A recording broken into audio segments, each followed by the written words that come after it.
มื้อนี้ฉันก็สิมาเว้าอีหยังจักหน่อยหนึ่งเนาะประเด็นเซนซิทีฟเด้อพี่น้องอันนี้ประเด็นเซนซิทีฟเนาะพี่น้อง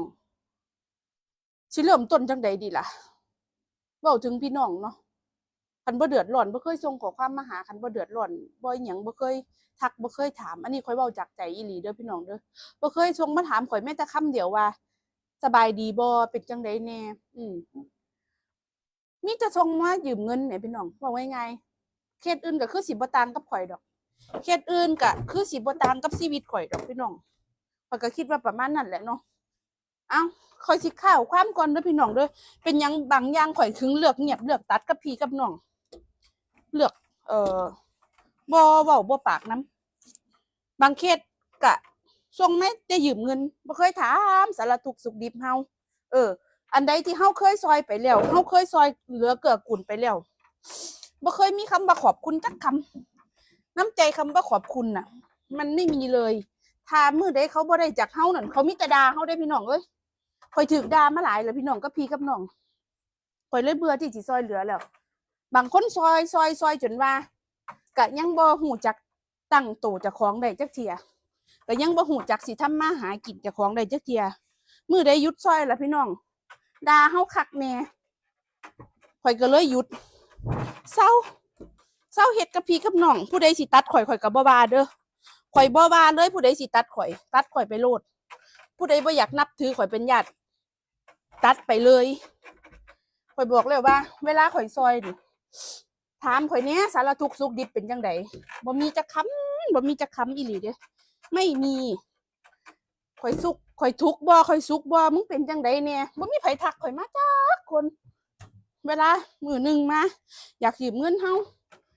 ทักมาข่อยบ่ได้อยากออกมาว่าพี่ว่าน้องบ่ได้อยากออกมาขายผู้ใดบ่ได้อยากออกมาเว้าพื้นผู้ใดบางที่อีหลีคำว่าช่วยเหลือเกื้อกูลพี่น้องนี่ข่อยผ่านมาเบิดแล้วข่อยซอยจนกระอักเลือดข่อยมาใหม่ๆข่อยลำบากคักพี่น้องเอ้ยบ่มีไผรู้ดอกมีไผรู้นำข่อยจักคนข่อยลำบากขนาดใดปากกัดตีนถีบมีงานมีการเฮ็ดได้เอาผู้นั้นมาเอาผู้นี้มาเอาญาติพี่น้องมาเป็นจังไดล่ะพี่น้องมื้อนี้กระอักเลือดบ่ข่อยรับรู้ถึงความกระอักเลือดเพราะว่าหยังเพราะว่าพี่น้องข่อยกล้าเว้าเลยว่าบ่แม่นคนมีน้ำใจไม่มีน้ำใจไม่มีน้ำใจไม่เอื้อเฟื้อเผื่อแผ่กูเคยได้กูก็ต้องได้กูเคยได้กูก็ต้องได้ขัดกูบ่ได้มื้อใดผิดใจกันเมื่อนั้นเป็นจังซี่เลยล่ะพี่น้องเอ้ยข่อยก็เลยขอโทษหลายๆเด้อคันข่อยบ่ตอบข้อความผู้ใดหลังบ้านหรือว่าบ่เว้านำผู้ใดหลังบ้านกับพี่กับน้องข่อยขอโทษหลายๆสิตัดข่อยออกจากญาติออกจากหยังข่อยก็บ่ว่าก็ในอีกมุมนึงข่อยก็ขอบคุณญาติพี่น้องที่ดีๆกับข่อยถามสารทุกข์สุขดิบบ่เคยมารบกวนข่อยเพราะว่าข่อยก็มีภาระเนาะข่อยมีภาระเห็นว่าข่อยมีร้านอาหารบ่แม่นว่าข่อยบ่มีรายจ่ายเด้อพี่น้องรายจ่ายข่อยเยอะแยะอันใดข่อยซอยได้ข่อยซอยอันใดข่อยซอยได้ข่อยก็บ่ซอยเข้าใจบ่ข่อยบ่อยากเกินโตเจ้าของแล้วข่อยมาอยู่ใหม่ๆอั่นพี่น้องปากกัดตีนถีบเก็บเงินเก็บคำเอาพี่เอาน้องมาสู้จนว่าบ่มีเงินเก็บเด้บ่มีเงินเก็บหาได้เอาผู้นั้นมาหาได้เอาผู้นี้มาหาได้เอาผู้นั้นมา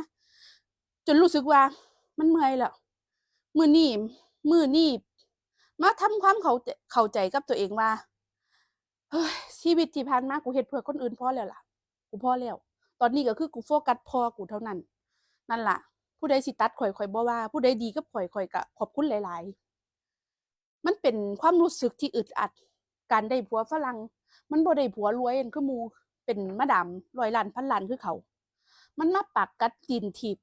มาสู่เอาอนาคตข้างหน้ามาสู่เอาจนมีซุมื้อนี้ได้กับผัวข่อยเมื่อยข่อยให้ข่อยกอดผัวข่อยอยู่ข้างๆข่อยเมื่อยข่อยให้บ่มีไผอยู่ข้างๆข่อยเด้อแม้แต่พี่แม้แต่น้องอีหลีมื้อนี้ข่อยก็เลยเข้าใจว่าข่อยต้องรักครอบครัวข่อยให้เยอะที่สุดเพราะครอบครัวข่อยซัปพอร์ตข่อยครอบครัวผัวข่อยซัปพอร์ตข่อยทุกอย่างอีหลีข่อยขอโทษหลายๆกับที่เป็นคนเป็นพี่เป็นน้องยืมส่งข้อความมายืมเงินหลังบ้านข่อยขอโทษหลายๆมันเป็นความรู้สึกที่อึดอัด รู้แหละว่ามันบ่ได้หลายแต่บ่อยครั้งมันก็บ่ไหวเข้าใจบ่นู่นนี่นั่นนู่นนี่นั่นตลอดมันมีความรู้สึกว่าแค่คำว่ามึงสบายดีบ่นี่มันยังไม่มีเลยเมื่อยนี่เฮ็ดงานเมื่อยคักเมื่อยเหนื่อยแล้วการที่ว่าเอาพี่เอาน้องมาข่อยตัดข่อยบอกแล้วข่อยบ่เอาไผมาแล้วข่อยเศร้าข่อยเศร้าข่อยเข็ดข่อยหลาบคำว่าหลาบในใจข่อยนี่เงินมันเบิดเป็นแสนๆพี่น้องเงินเก็บข่อยกลับบินกลับไทยได้ตลอดสบายแต่ข่อยต้องเฮ็ดเพื่อครอบครัวเพื่ออนาคตเพื่อให้คนนั้นได้สบายเพื่อให้คนนี้ได้มีชีวิตดีขึ้นข่อยทุ่มเททุกอย่างผลสรุปข่อยมานั่งเจ็บเองพี่น้องมีดแทงเจ้าของกันเข้าใจบ่ถือมีดแต่กลับมันมาแทงเจ้าของจังซี่มันเจ็บข่อยเจ็บเด้อข่อยบอกเด้อกับพี่กับน้องข่อยก็เลยบ่ขอยื่นมือช่วยเหลือผู้ใดอีกแล้วมันเมื่อยเนาะพี่น้องเนาะผู้ใดขอผู้ใดมายืมเงินหลังบ้านแม้แต่เพื่อนคือกันเด้อข่อยขอบ่ตอบเด้อพี่น้องมันเมื่อยอีหลีข่อยช่วยเหลือได้เท่าที่ช่วยแต่สิแบบนู่นนี่นั่นเยอะแยะข่อยตัดข่อยบอกเลยถ้าข่อยเงียบคือข่อยตัดแต่คันข่อยยังเว้าอยู่ก็แสดงว่ายังเว้ากันได้ยังคุยกันได้แต่ถ้าข่อยเงียบคือค่อยตัดใครจะไม่คบข่อยบ่ว่าสิทธิ์ของเจ้าเลยสิทธิ์ของทุกคนเลยที่ตัดข่อยเพราะว่าการที่ข่อยต้องมานั่งรับรู้ความทุกข์คนอื่นข่อยเมื่อยความทุกข์ข่อยน่ะเวลาข่อยทุกข์ช่วงที่ข่อยดิ่งดาวที่สุดบ่มีผู้ใดฮู้นำข่อยจักคนญาติพี่น้องมีแต่หมู่อืมนั่นล่ะเนาะพี่น้องเนาะเป็นคนเนี่ยช่วยเหลือตัวเองให้ถึงที่สุดก่อนซอยให้มันถึงที่สุดก่อนซอยทุกวิถีทางเฮ็ดทุกวิถีทางให้ได้แค่นั้นเลยบ่แม่นว่าข่อยลืมพี่ลืมน้องคันเว้าคำนี้กับข่อยกลับไปย้อนคิดเอาเองว่าที่ผ่านมาข่อยบ่เคยช่วยเหลือเลยติเออข่อยบ่เคยยื่นมือช่วยเลยติกลับไปถามเจ้าของว่าเป็นหยังอีนี่คือลืมบุญคุณเป็นหยังอีนี่คือเฮ็ดจังซี่เป็นหยังอีนี่คือเฮ็ดจังซี่มันมีที่มาและที่ไปเสมอข่อยบอกแล้วว่าทุกอย่างมีที่มาที่ไปเสมอมันบ่แม่นว่าสิมาตัดกันได้ปึดเด้อค่ะพี่น้องคะเนาะถึงญาติพี่น้องทั้งหลายข่อยก็ขอโทษหลายๆที่ข่อยบ่ได้ช่วยเหลือผู้ใดณเวลานี้แต่ขอบคุณคือกันสำหรับญาติพี่น้องที่คอย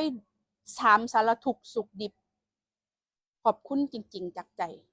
ข่อยก็เป็นคนมนุษย์คนหนึ่งหาเช้ากินค่ำหาเลี้ยงครอบครัวคือกันเนาะพี่น้องเนาะเพราะฉะนั้นแล้วก็ขอให้เป็นวันที่ดีของทุกคนขยันทำมาหากินเด้อค่ะพี่น้องค่ะสวัสดีเด้อค่ะ